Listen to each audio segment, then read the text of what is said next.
Tiffin পিরিয়ডের পর গণিত শিক্ষক ক্লাসে যা বলছিল যে আজকের পড়ার বিষয়টা কি, তখন আমরা বলেছি স্যার আজকে পাটিগণিত। তখন স্যার আবার বলছে তাহলে লসাগুর পূর্ণরূপ লঘিষ্ঠ সাধারণ গুণনীয়ক। তখন আমি আবার স্যার বলেছি স্যার লসাগুর পূর্ণরূপ লঘিষ্ঠ সাধারণ গুণিতক না।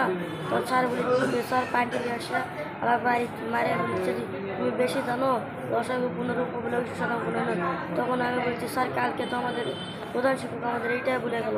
তখন আবার বলছে তুমি বেশি জানো, তুমি বেশি পণ্ডিত হয়ে গেছো, তুমি আমার সাথে বড় পণ্ডিত পট করে এখন কথা বলো, তুমি বেশি পড়ালেখা জানো বলে আমার পিটা শুরু করছে। আমার ছেলে ছাত্রদের ভুল করছে, যার জন্যে আমার ছেলে ফেরা পিটেছে। তাহলে শিক্ষক ভুল শিখাল, তাহলে ভুল কি আমার ছেলে শিখবে? আমার ছেলে ধরতে পারছে বলে তার তো ভুল ধরছে, তাহলে সে কারণে ছেলে মারল কেন? শিক্ষক সে মারুক, কিন্তু এ ধরনের নির্যাতন করে কেন মারবে? আমি তার ন্যায্য বিচার চাই। একটা অঙ্ক দিতে স্যার, সেই অঙ্কর একটা কথা বলছে যেটা সঠিক সেটা বলছে, সেই কারণে দিতেছে। বন্ধু সঠিক কথা বলছে দিকে আমার বন্ধু আমার মারছে, আমি কথা কোনো সুযোগ দেয় না, মারতেই আছে কোনো কথা ছাড়াই। আমাদের ক্লাসের বন্ধু মানে সাবিককে লসাগু আর লসাগু হচ্ছে পূর্ণরূপ ছিল।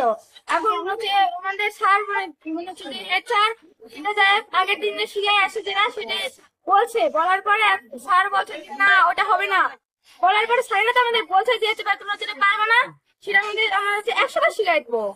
সেটা হচ্ছে সেটা তো স্যার মানেনি, সেটা স্যার প্রথমে মারছে মানে এমন মারছে মানে কয়টি মারছে মানে ওইখানেই মারছে, মারা মানে ব্যাট ভেঙে গেছে, পরে চুল ধরছে এখানে মারছে, তারপর থাপ্পড় মারছে অনেকগুলা।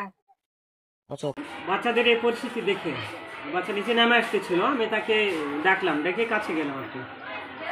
কাছে গিয়ে বললাম আচ্ছা কি আছে তোমার? ও বলে স্যার ইয়ামিন স্যার আমাকে মারছে। তো তোমাকে মারলো কেন? যে চলো ক্লাসে যাই। এই আমি ক্লাসে গেলাম, ক্লাসে গিয়ে